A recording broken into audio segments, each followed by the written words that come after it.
Click, click. Whee! Click, click, boom. Hi, everyone. I'm not Fraser Cain. This is the Weekly Space Hangout.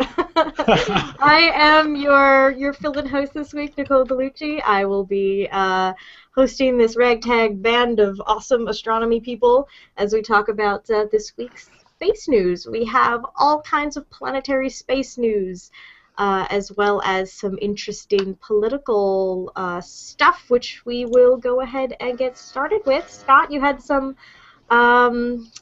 news on NASA and Russia and what's going to happen. Are they BFFs? They are not BFFs, come to find out. And actually, with the scientists that I've spoken with, let's wind back. Let's roll this back. So there was a leaked memo, a leaked internal memo, stating that NASA will no longer be working with the Russian Federation, with the exception of the International Space Station and maintaining the safety of the astronauts in orbit. And that blew up. I originally saw it on The Verge. I was actually in the lab at the time, and so I'm like tweeting my fingers off, going, "Tell me more." And then there was, rumors that there's going to be an official statement released by NASA later that night, which there was. The verbiage on it, I was not happy with, and many of my fellow space nerds were not. I'm actually pulling it up right now so I can read it verbatim, just because it's the only way to really convey the whiskey tango foxtrot of all this. Given Russia's ongoing violation of Ukraine's sovereignty and territorial integrity, NASA is suspending the majority of its ongoing engagements with the Russian Federation. NASA and Roscosmos will, however, continue to work together to maintain safe and continuous operation of the International Space Station. NASA is laser-focused on a plan to return human spaceflight launches to American soil and end our reliance on Russia to get into space. This has been a top priority of the Obama administrations for the past 5 years, and had our plan been fully funded, we would have returned American human spaceflight launches and the jobs they support back to the United States next year. With the reduced level of funding approved by Congress, we're now looking at launching from U.S. soil in 2017. The choice here is between fully funding the plan to bring space launches back to America or continuing to send millions of dollars to the Russians. It's that simple. The Obama administration chooses to invest in America, and we are hopeful that Congress will do the same. That is the most highly politicized NASA statement I have ever heard in my entire life. It is... my brain exploded when I got home to read that, and it's really taking away the big importance of what's going on here, which is science, and it's something that throughout all of the history going on, even with the ups and downs between the United States and Russia, there's always maintained that cooperation on scientific endeavors, especially when it comes to things like the ISS. The ISS is still going to be working with our astronauts, with the cosmonauts. I'd be a little worried, especially since if I was the astronaut that just arrived at the ISS last week, on how I'm going to get home and all that sort of thing. And it's kind of a surprise since the administrator of NASA, like 3-4 weeks ago, just publicly said things are fine with the cooperation between NASA and Roscosmos. There's not going to be any issues going on, and then a month later this happens. So yeah, a lot of the scientists I've spoke with are very upset about the politicizing of scientific endeavors between our space agencies, and are a little worried about what's going to happen in the past or in the future, not only with this, but also what's going to happen when we want to send up more astronauts. Do we wait till 2017? Is there a secret TARDIS that we don't know about that's going to be bringing people up and down? And we're having enough trouble maintaining funding to continue programs, and this is going into, okay, you're going to somehow fund a brand new program out of what?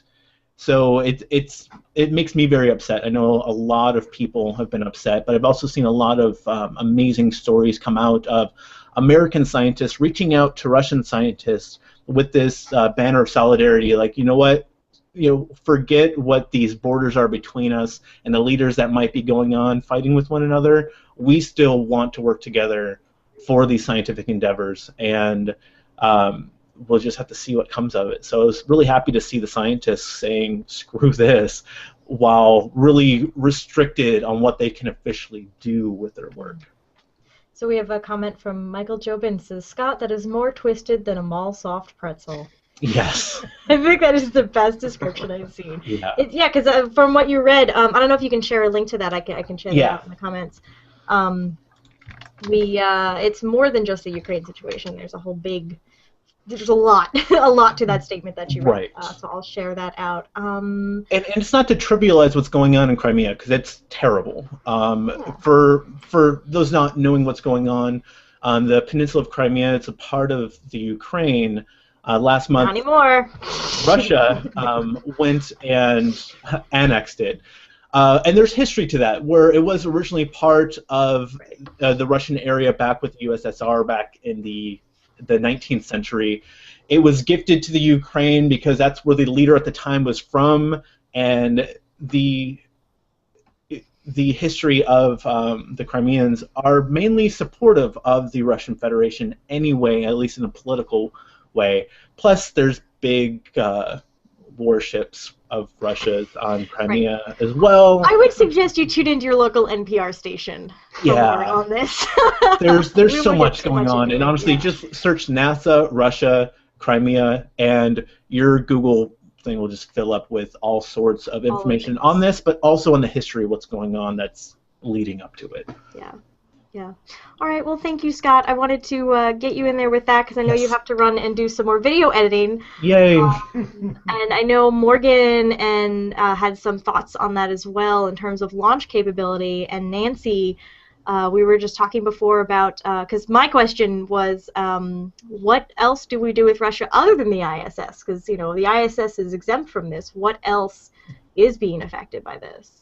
Well, and just before I go, this video will be up later today, which is talking about this topic, and then tonight at 9 Eastern, 6 Pacific, Tony and I will be doing a longer discussion on this video for Space Fan News Live, so I'll add links to the doobly-doo when I'm done. So thank you guys, and I will see you all later tonight. See you later, Scott. Bye, Scott.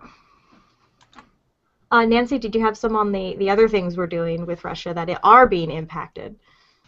Some of the planning for future missions are being affected because U.S. scientists are working with the ExoMars mission, which is now an ESA and Roscosmos mission, and the Venera D mission, which is a proposed mission going to Venus.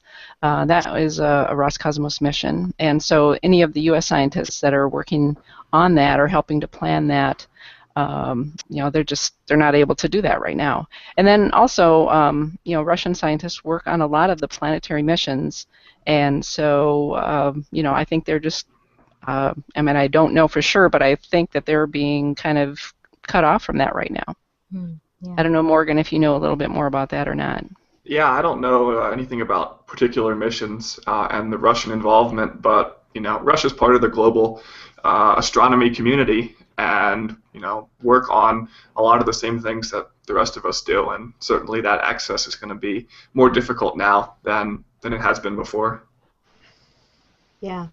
We have a question I forgot to mention at the beginning because I wanted to jump right into the stories. I got too excited. If you want to send us a question or a comment, use the Q&A app. It's embedded in the video. Either if you're on Google Plus or YouTube or wherever you're watching it, you should be able to get to the Q&A app. That's what we'll be watching most closely for questions and comments. And we have a question from Craig Landon. Any coincidence that a lot of the Astros headed to the ISS are from ESA at the moment? Sounds like it might be a coincidence. I don't know, because these things are planned well in advance, as I understand. Right, exactly. Yeah, I don't know, but yeah, the ratio of astronauts from various countries is part of international treaties and things like that. Okay. So it's not like that can be switched back and forth at a whim. Sure. Okay. And Amber, I have to put up this question that we can't answer. By Amber. Why can't we all just get along? I'm sorry. I can say I sympathize, but we can't answer that, unfortunately. Weekly Space Hangout, now solving all the world's problems. So, anyone else have any thoughts on that before we move on to new story? Well, because you said you had go some. ahead, David. Yeah. Go ahead. I almost wonder, and this is just me kind of speculating. Yeah, I just joined in. I didn't shave though.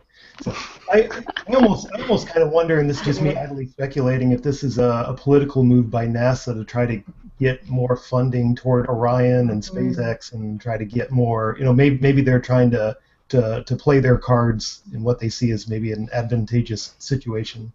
Hopefully. Yeah, yeah. Speaking of possibly political moves, we have a story from Morgan about the Europa mission call for ideas. Why don't you tell us a little bit about that? Yeah, so as much as we'd like to think that NASA stays out of the political game, it's definitely not the case. And that's by necessity as much as anything else. And that's certainly the case with Europa. So for those of you who don't know, Europa is one of the 4 largest moons of Jupiter. It's one of the largest moons in the solar system, and it's one of the most exciting places to look forward to going to in the solar system because we think that it might have a liquid water ocean underneath its surface, and that was identified by Galileo, the Galileo mission, in the 1990s. But because of the way the Jupiter system is set up, actually getting to Europa is a relatively challenging thing to do, and it's something that we in the planetary science community have been talking about doing now for a long time. And NASA has finally come out with a request for ideas basically about missions that they could send to Europa. The problem is that they're really lowballing us on the amount of money that can be spent. Just to kind of put this into perspective, there's 3 classes of solar system missions. There's the Discovery class mission, and this is things like Messenger or Lunar Reconnaissance Orbiter or the Mars Reconnaissance Orbiter or MAVEN, small targeted missions designed to perform basically one task. And those have a budget up into kind of in the 600 millions range. There's then the New Frontiers mission class, which stretches up to about $1 billion, and that would be like New Horizons, for example, or Spirit and Opportunity would have fit into that class had it been around back in the 2000s. And then there's the big flagship missions, and these cost many billions of dollars. And this is like Curiosity, Cassini, what's left over of Voyager. And it pretty much, you have to go big to go to the outer solar system because it takes a long time to get there. It takes 5 years to get there. You want to do something once you're there for a while to make it worthwhile, and you have to support a lot of people for a long time to make that work. What NASA is asking them to do is to fit within this New Frontiers budget class for about $1 billion. And that's contrary to just about everything that's been proposed or suggested up until now. The decadal survey, or the every 10-year survey of astronomers and planetary scientists, recommended a mission to Europa as one of the highest priorities. But the mission that they've endorsed is more in the $2 to $2.5 billion range. And that's already been cut down from the original proposed mission, which was a flagship mission, and that was in the $4 to $4.5 billion range. And so we started off with that, saying this is what we need to really do Europa right. But for political and financial reasons, that's not going to happen. And so they've been cutting and cutting and cutting to get down to this sort of targeted $2 billion proposal. And now they find out that what NASA is looking for is half that. And that's just a massive cut to the capabilities of your mission. And that's a tough thing to stomach because you only get to do these sorts of things kind of once in a generation. We haven't really been to Jupiter since the 90s. Before Cassini at Saturn, it was 20 plus years that we'd been there again. So if we go to Europa, it's the only chance a lot of scientists are going to get in their lifetimes to work on this sort of thing. And so they naturally want to do it right and want to do it in a way that has a big enough return on our investment. And so I've seen some speculation that NASA is purposefully lowballing this because they're under orders basically from higher up in the federal government. And they're hoping to stir up some outcry from scientists saying this isn't enough so that they can go back to Congress and the Office of Management and Budget and people like that and say, look, they're not willing to do it for this. If the American people want to go to Europa and search for life and search for water, we need to spend more money than this. And that's kind of the way people are hoping it's going to play out right now, because a $1 billion mission to Europa is a very, very sketchy proposition. Is it even worth going? Will they be able to answer enough of a science question to make it worth that money? It's tough to say because there's a lot of open questions on Europa because of the way the Galileo mission played out in the 90s. We weren't able to collect nearly as much data about anything in the Jupiter system as we would have liked. For those of you who might not remember, when Galileo got to Jupiter, its main antenna didn't open up. Mm-hmm. And so they could only send back a tiny fraction of the originally planned information. And so we have some pictures and some measurements of the surface, but we really have a huge number of open questions. And trying to answer only a few of those isn't going to really clear the picture up and lead to a definitive statement. Yes, there's water under the surface of Europa. Yes, that water is reaching the surface. Yes, there's organic compounds in that liquid. And these are all questions that, are the highest priority questions to be answered in planetary science. Are there plumes on Europa now? We saw that maybe with the Hubble Space Telescope at the end of last year. And answering one or two of these questions is interesting, but it doesn't give us a big picture about Europa and about Europa's interaction with the rest of the Jupiter system. And when Juno arrives there next year, it's not, or in 2016, it's not even going anywhere near those moons. So. No, and it's not designed to make those sorts of measurements. It doesn't really have cameras on it. It's all about magnetic fields. With those solar panels, yeah, it can't go anywhere near the inner radiation belts of Jupiter at all. That would fry those solar panels. So. Yeah. Yeah, and speaking of last year, they shut down the production of the RTGs too, which they would need plutonium to steady Europa. They started up plutonium production, but the newer generation of RTGs aren't being researched anymore. So right, yeah. So they just canned earlier this year the Advanced Stirling Radioisotopic Generator, which was supposed to be this next generation power source that would allow missions to be a lot cheaper and those were like bigger. I believe they were 4 times more efficient, so they would have to do it with the old. And the plutonium pipeline is going to take a few years to get a fair amount. We've got a little bit that's classified how much they think they have enough maybe for one Curiosity-style mission right now, which I think 2020 there's going to be Curiosity 2 is heading to Mars, whatever. They're going to the next generation rover, so that's going to be an issue too. That's definitely going to bottleneck a lot of these outer solar system missions if we can't get the plutonium on the launch pad. So. Yeah, we're talking about arrival at mid-2020s, maybe early 2030s. I'm getting old. They need to hurry up. Yeah, and that's how a lot of scientists feel about this, but they also don't want to send a half-assed mission, basically. So we have a question from Paul Gracie. Does that $1 billion include the entire budget, or is this meant to be in combination with ESA or some other funding source for a bigger mission? So the $1 billion includes, I believe, the entire budget, but these things are usually quoted without the cost of the rocket. Mm-hmm. Which tends to be on the order of $250 million because the prices of those fluctuate back and forth a lot. But my understanding is that NASA is envisioning this as a bulk program from NASA. Yeah, that's the way the emails seem to be, because I got that email as well. ESA has their own idea for this sort of mission called JUICE, the Jupiter Icy Satellite Explorer. Yeah. And it's a similar kind of mission, and it's looking at a similar sort of timeline, but it wouldn't be focused just on Europa, and so it wouldn't be nearly as in depth as what I think most people. Well, it's going to focus on Ganymede, right? Which is an interesting location because it's got its own magnetic field, and so you have some protection. Quite a bit more protection from the radiation environment around Jupiter. Personally, I'm a fan of Ganymede, so I like it. Ganymede's further out than Europa, and it's more massive, so it's possible to actually enter orbit about Ganymede. Right. That's not really feasible in Europa, and even these really big missions, they're only planning to fly by like 40 or 50 times over the course of a year or two, because of how complicated the Jupiter system is. So speaking of subsurface oceans, surprise or not, Enceladus is an ocean underneath. Yeah, pretty exciting. Discuss that? Yeah. Ever since 2005, when Cassini first saw the geysers spewing from the fractures in Enceladus' south pole, scientists have been really hypothesizing that what's fueling this? Well, probably a huge underground reservoir of water. And this week, the news was that the scientists did confirm that, in fact, there is a large subsurface ocean there. So how they did this was kind of MacGyver-ish.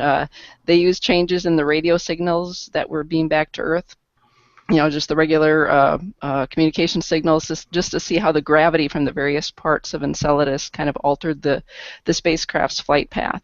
And they used data from 3 different flybys, one in 2010 and 2 in 2012. And they were probably, all 3 of those flybys, they were about 100 kilometers from Enceladus. And so these measurements then of how the spacecraft's orbit was changed could be used to infer the distribution of the mass inside the moon. And what they found was that there was a lower than average reading at the South Pole, and so that in turn implies a mass deficit there. And they said the best explanation for this is an ice shell that overlays a liquid water ocean, and they think it's at a depth of about 30 to 40 kilometers. And it's just interesting that during these flybys, the gravitational tug of that altered the spacecraft's flight, it changed its velocity by just 0.2 to 0.3 millimeters per second. And so, it's very tiny variations, but they said that the only way to get more precise measurements would be to put seismometers on Enceladus' surface, and of course we know that's not going to happen anytime soon. So it was a good news or a fun fun piece of news to get that they actually did kind of confirm this. Confirmed. Ocean confirmed. There's oceans. I got a picture. Wonderful oceans everywhere. Yeah, I've been screen sharing that. Okay. Yeah. It's like you were saying, I think we pretty much were pretty certain there was an ocean there. Yeah. Well, we saw water pouring out, so it was coming from somewhere. Right. Good to know. We have a question about this from Bert Walters. Do you think life in an ocean on Enceladus has a better chance than on Europa because Saturn's weaker radiation field? No. Anyone want to speculate? No, That's not really, because of that, but because of the temperature situation. It's unlikely that we think it probably unlikely that Enceladus has been active like this all the time, because it's just there's too much heat now to be explained by any long-term phenomena, and so we think this is probably a periodic thing, and periodicity is not the friend of life. At Europa, on the other hand, it's in this very steady, very repeating resonance with the other moons that's generating heat for it. And that's likely to have been a much longer-term situation. In addition, the temperatures at Jupiter are 25 to 50 degrees warmer than they are at Saturn anyhow. And within the ocean, 10 to 20 kilometers under the surface, you'd be reasonably protected from the magnetic field. I would say It's definitely going to be chemotropic, not phototropic there, though. There's for the energy source, anyway. At which one? At Europa? At either one, really. Either one. Okay. Yeah, but, I almost kind of wonder when we look at Pluto next July, it has a large moon next to it, flexing it too, although they're tidally locked. I talked with a scientist before. He said, it's not out of the question. There might be some core heating going on there too. So it might be kind of interesting to see. There's one more attractive thing about Europa, which is Io. And Io is nearby, blasting off volcanoes of material, and some of this material falls onto Europa. And if there is a connection between the surface and the subsurface ocean, like we think some of the cracks on the surface might be, then this would allow organic-type material to filter down into the ocean and provide a chemical food source for something that might be living there. Yummy. Yummy! For Ganymede, but that's just me. I'm not a planetary scientist. Nancy, I want to hear all about this skydiver. Yeah. That may or may not have almost been hit by a meteor. Yeah, it's a pretty interesting story. A lot of people are not convinced, but anyway, what happened about 2 years ago?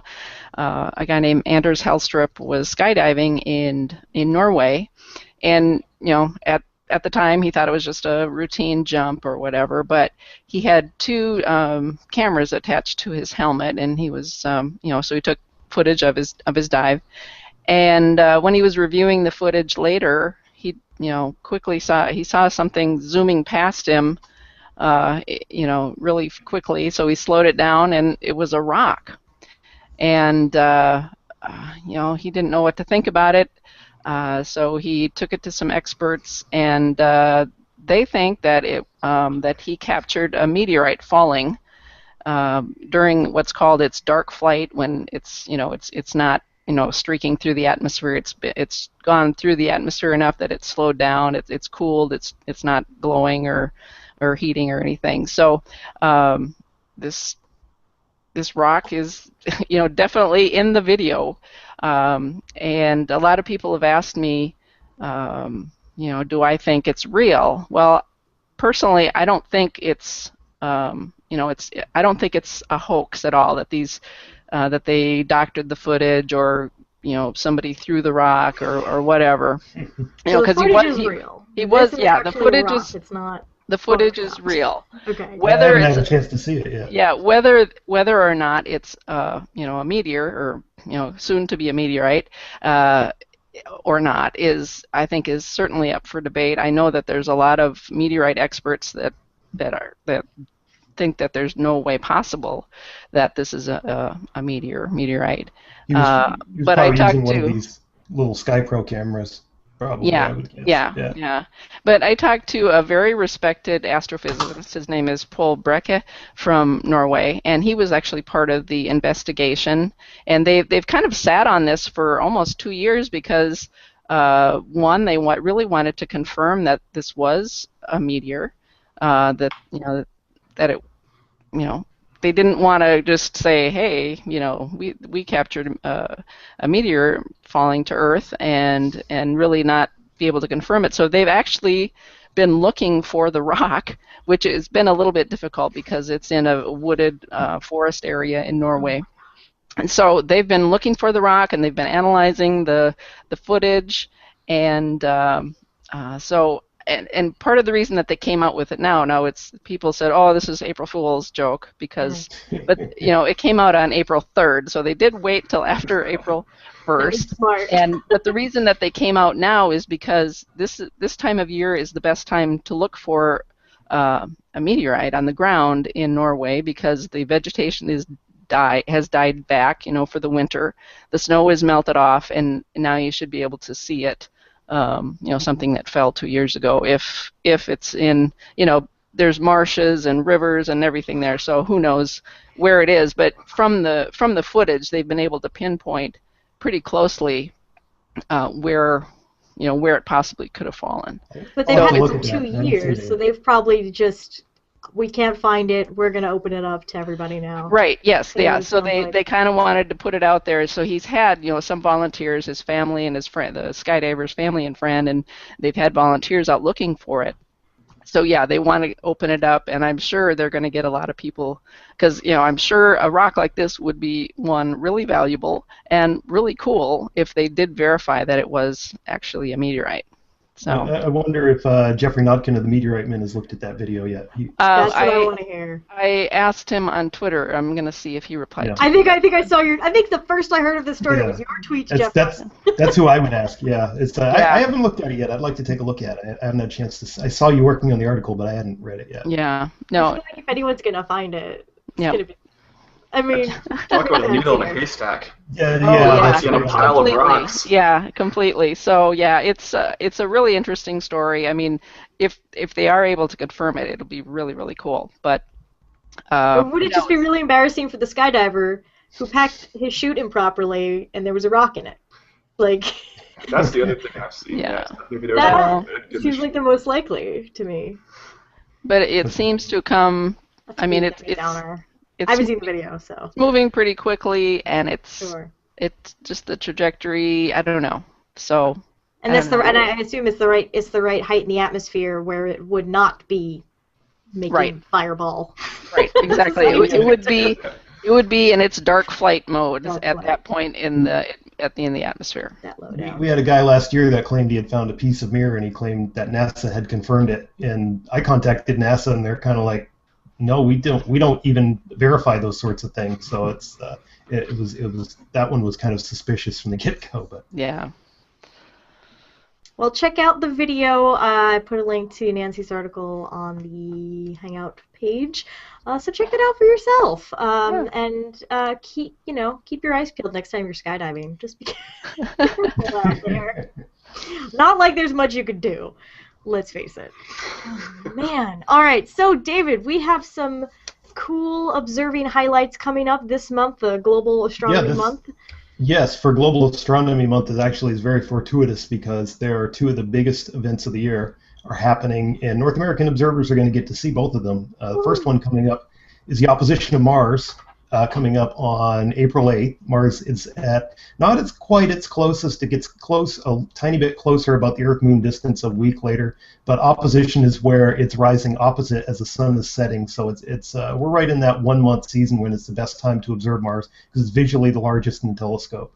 It's not quite as good an opposition as we had in 2003, when everybody remembers when it was the closest in 50,000, 100,000, pick your number of years close. It appeared about 25 arc seconds across back then, which is as large as it could get. This year it's only going to appear 15 arc seconds, which is pretty good. We're actually in a cycle of oppositions that are getting better and better. Opposition comes around about every 26 months.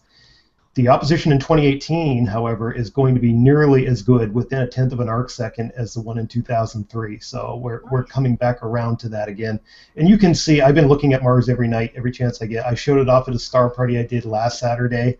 It's rare you actually get to show people Mars at a star party. Usually Mars looks like nothing. We could see the northern polar cap is tipped forward right now, so you could see that. It's summertime in the northern hemisphere on Mars. You can see some of the detail on it. Syrtis Major is one of the major areas when it rotates around. That's a big dark triangular area on Mars that's usually pretty apparent. What's interesting when you're observing Mars too is Mars rotates once every 24 hours in 37 minutes. So when you're looking at it night to night, it only moves a little bit out of place. If you look at it 8 o'clock every night at the same time, you're only seeing maybe about 10, 15 degrees of longitude change. So you're gradually seeing it change in that. And you can see it in one night as you watch it when it goes from low in the east at sunset, then it's right here at midnight or so, when you're seeing it right due south and it's transiting. You actually can see some change in the rotation on it. So I expect some amateurs to be doing rotation movies like we had with Jupiter. And it definitely is a season to get out there and observe Mars. The virtual telescope, they're going to be doing a broadcast Tuesday night, and SLU is going to be doing a broadcast Tuesday night on April 8th on opposition night. They're going to be broadcasting that. We have a post on Universe Today up on that. And sometimes things can come up like dust storms, or Mars is a changing world, so you actually can see those kind of changes through the telescope when you're watching it. The other big thing coming up is the total lunar eclipse on April 15th. This will be the first eclipse of the year, and all of North America gets to see this one. I will be up watching it in the early hours of the morning of April 15th on tax day. And all of North America, South America. What's cool with the lunar eclipse is if you're facing, all you have to be is on that hemisphere of the Earth facing the moon, and you see it. It's not like a total solar eclipse where you have to go to outer Mongolia or some desert island in South Pacific to find this narrow track where the solar eclipse passes along.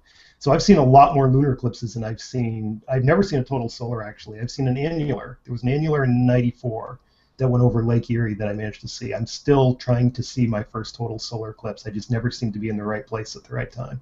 Hopefully in 2017 I can change that, because there's a total solar eclipse passing over the U.S. then. Either that or it will be clear. Somewhere. Yes. It will be clear.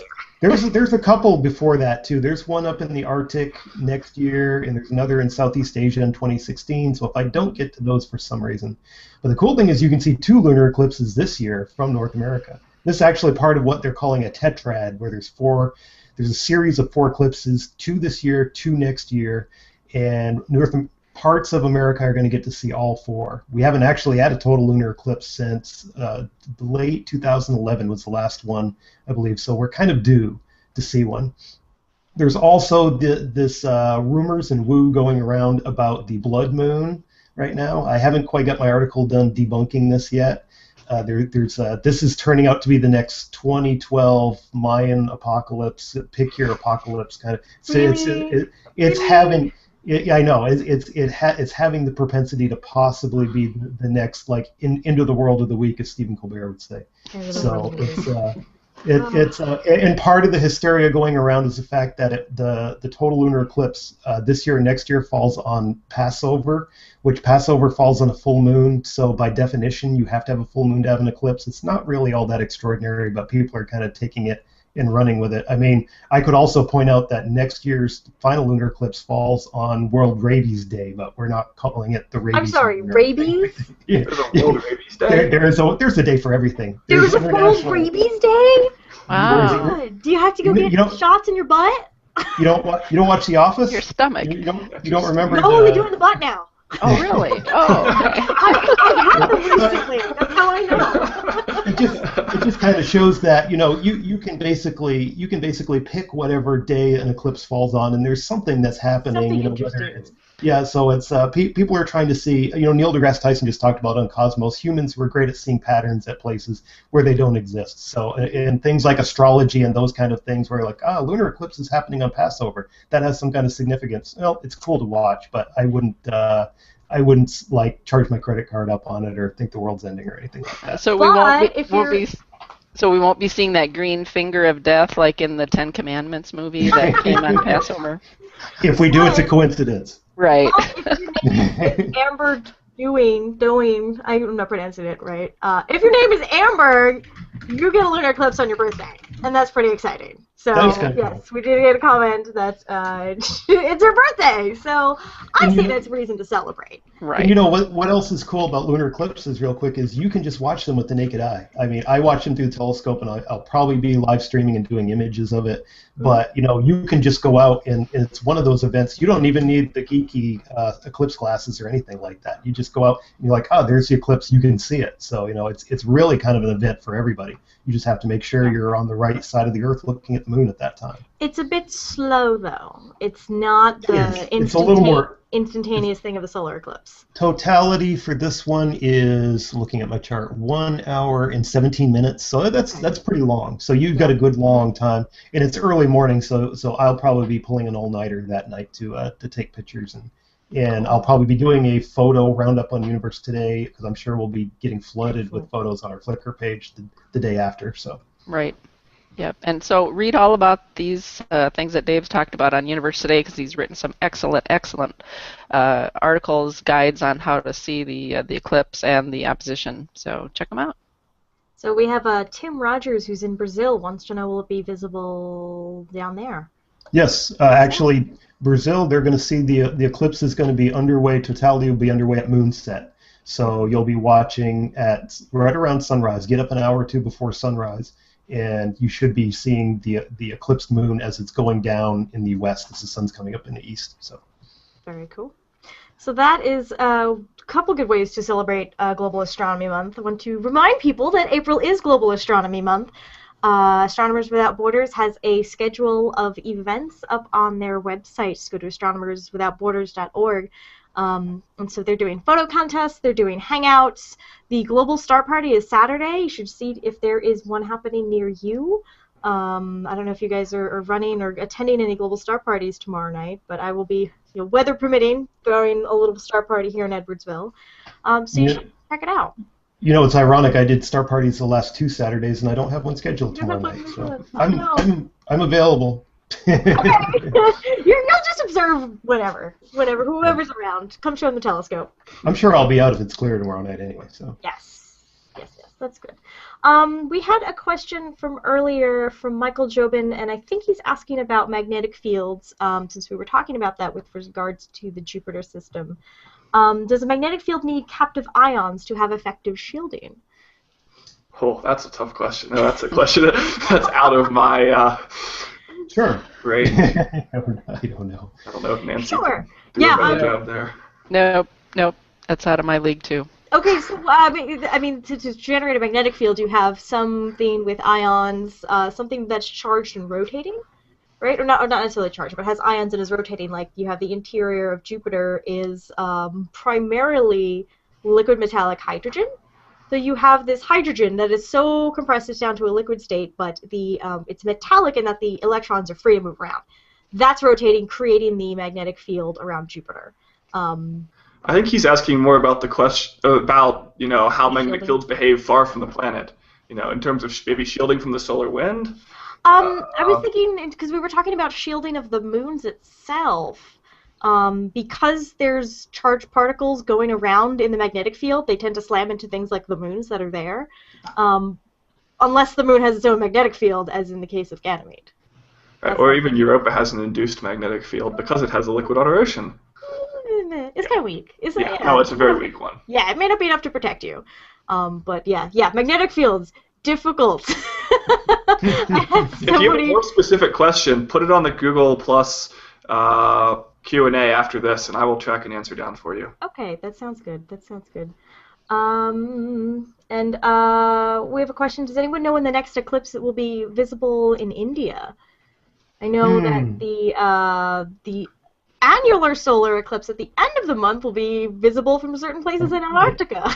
In Antarctica, yeah, it's a very interesting that one at the end of the month too is kind of, because eclipses always happen in pairs, because you get the node of the moon where it's what basically the moon's 5-degree orbit is inclined to our ecliptic, and when those nodes meet and they happen to be near a new or full moon, you have either a total lunar eclipse at full and you have a solar eclipse at new. But that one annular eclipse at the end of the month that goes over Antarctica, it's interesting because it's what's called a non-central eclipse, and it actually just grazes over the top of Antarctica, over the bottom of the Earth. So not many people are probably going to see. A few penguins may see it. A few penguins may see it, that's about it. As far as India, for a lunar eclipse, they're going to get the tail, or either tail or beginning of the October lunar eclipse, it looks like. Let me look. I can tell you. Give me a moment. Yeah. So I just go to the NASA Eclipse website whenever I want to know when eclipses are going to be showing up, because they show eclipses all around the world. So look for NASA Eclipse website. Actually, no, they're not getting that India one. Oh, they're not? They're not getting the October one, rather. But they're two in 2015. I wouldn't be surprised if they're probably... Yeah, I would look at the NASA site beyond this. I can't, because when I'm doing these Hangouts, it would totally crash my computer to go to more websites. This is why it's great. I have to go to the old paper reference to do it. Yeah, so eclipse.gsfc.nasa.gov. That's the website I go to when I want to know when the eclipses are. So there you go. Don't go during an eclipse, because it will crash. I mean, the site always crashes during the middle of an eclipse. They get too much traffic. Squash. Morgan, you brought up that we could discuss Cosmos. That's it for our news stories, but you wanted to discuss Cosmos, either last week's episode or next week's coming up? Yeah, well, we're four episodes in now, and we've covered 4 very different topics, and we've had sort of 4 pretty different ways, I think, of looking at these topics. And so, for those who didn't maybe see it, this last one was talking about space and time and light, and basically how the ideas of special relativity kind of relate them together. And of course, we all know that these are not easy topics to talk about. Mm-hmm. And once again, I really enjoyed the historical bent. I thought that the idea of talking about Herschel and sort of our first steps out of optical astronomy and into the wider spectrum of light was a nice thing to talk about, because that's been such a revolution in the last 50 years. But it's easy to forget that for millennia we only could observe through basically the light our eyes can see. On the other hand, I didn't really like the end as much, where we dove inside of a black hole. I thought this was the first time that they'd been really speculative, without really beating us over the head with the fact that it was speculation. We're in a black hole. That was That's what he said. That my boyfriend Tim watched with me. He is not a scientist. He's a communicator. And so I was, trying to get his reactions. I was like, I want to know what a non-scientist thinks after. He says, it was really good until that black hole part. Then he lost me. So I think by doing something that was cool and speculative, they may have lost. Well, it's hard to explain things that we don't know anything about. Right. He said he's like, it was great until the black hole part, because I got lost, And I'm like, yeah, well, that's because it was speculative, and I likened it to being about as good of a speculation as the Ren and Stimpy episode where they go to a black hole and find all the missing socks of the universe, which is far more entertaining. But yeah, I think they had the potential that they could have lost a lot of audience members at that point. I'd like to quibble a little bit with something about. I know they put the bit about Herschel and his son. Mm-hmm. About William and John, just because it was a good story, and I write fiction too, so it's you never let reality get in the way of a good story. But William Herschel was a slight bit before they actually found the distance via parallax. It was about a generation after that. They knew the stars were quite a ways away, so I would give that to them. That yes, William Herschel knew. They discovered what was called the aberration of starlight in 1780s, and they knew that the stars had to be more than 1 parsec away. But they didn't get the actual measurement till it was Bessel, I think it was, when he measured 61 Cygni in the 1830s. Okay. So I know it's a tiny bit, but I haven't researched this for sure to see how far off they were. But I think that little bit when they were on the beach was a little speculative as far as the history. But yeah, I had a similar quibble of that same segment, which is I thought they overstated how much Herschel could have thought about the propensity for binary stars in the universe. The idea that many, if not most, stars out there in the galaxy are binaries is a pretty modern idea. In fact, we've really changed our opinions of it a lot, even since the Kepler Space Telescope launched and found so many binaries. So he may have known about some, but the idea that most stars are binaries is a very modern idea.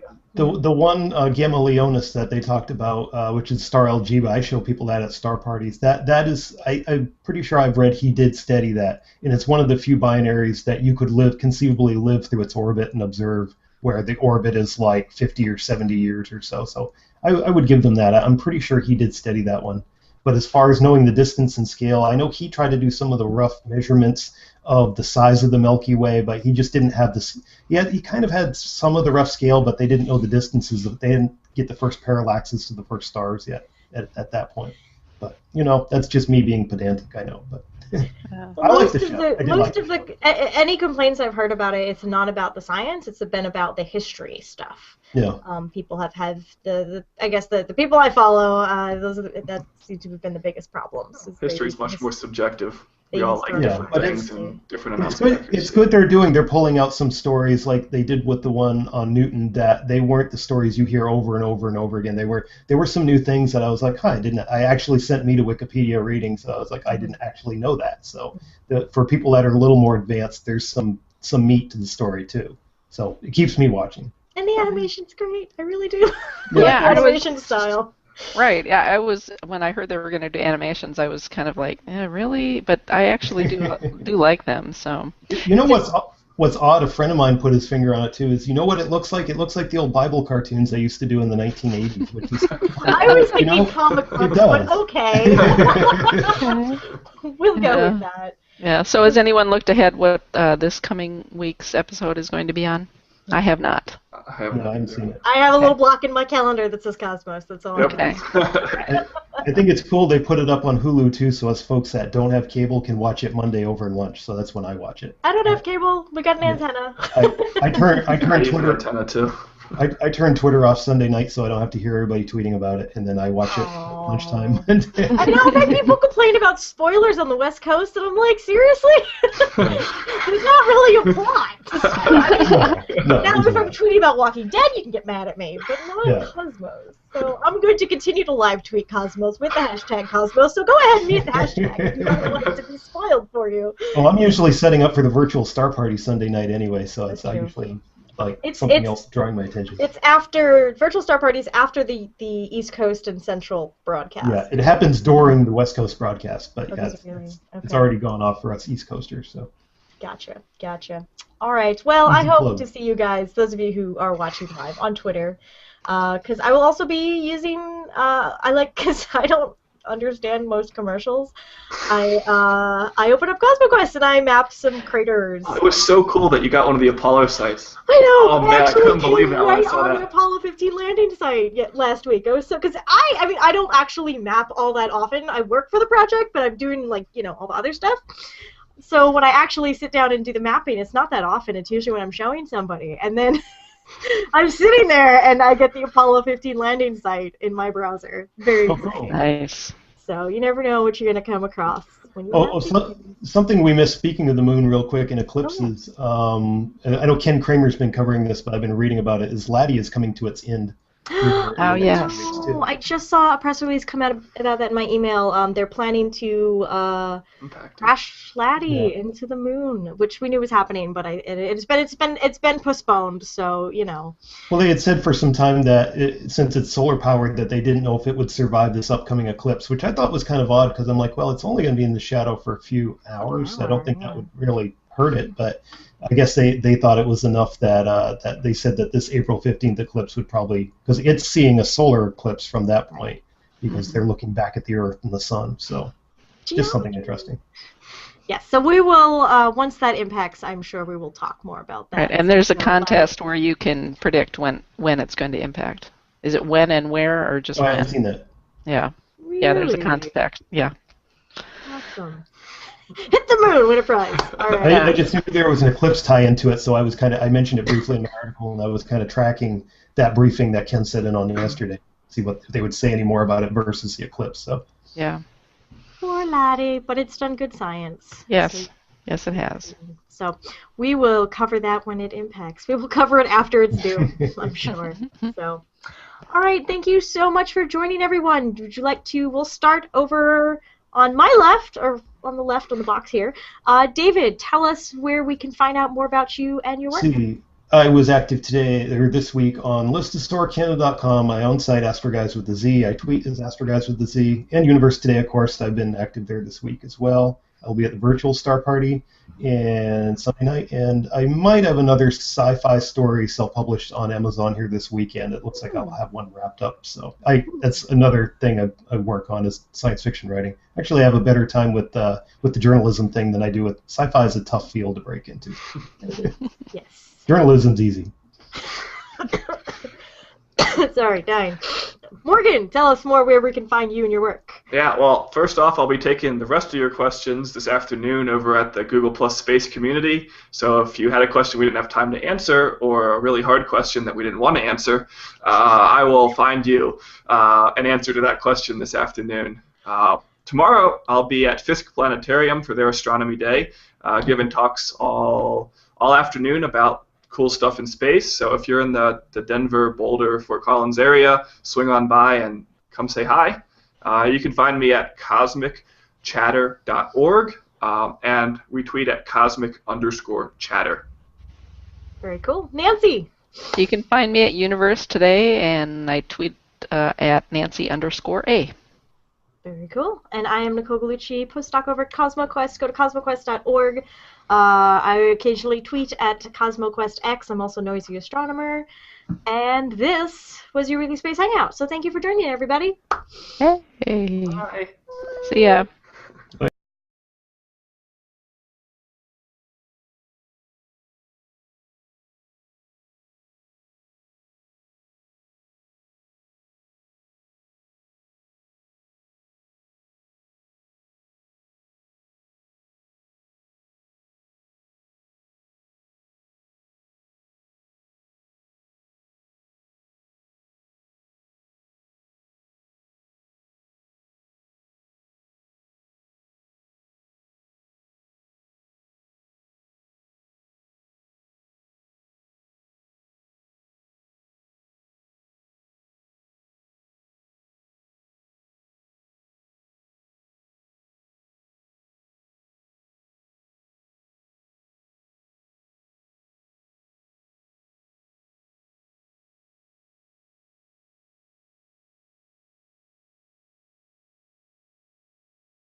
Nicole Bellucci. I will be hosting this ragtag band of awesome astronomy people as we talk about this week's space news. We have all kinds of planetary space news, as well as some interesting political stuff, which we will go ahead and get started with. Scott, you had some news on NASA and Russia and what's going to happen. Are they BFFs? They are not BFFs, come to find out. And actually, with the scientists that I've spoken with, well, let's wind back. Let's roll this back. So there was a leaked memo, a leaked internal memo, stating that NASA will no longer be working with the Russian Federation, with the exception of the International Space Station and maintaining the safety of the astronauts in orbit. And that blew up. I originally saw it on The Verge. I was actually in the lab at the time, and so I'm like tweeting my fingers off, going, "Tell me more." And then there was, rumors that there's going to be an official statement released by NASA.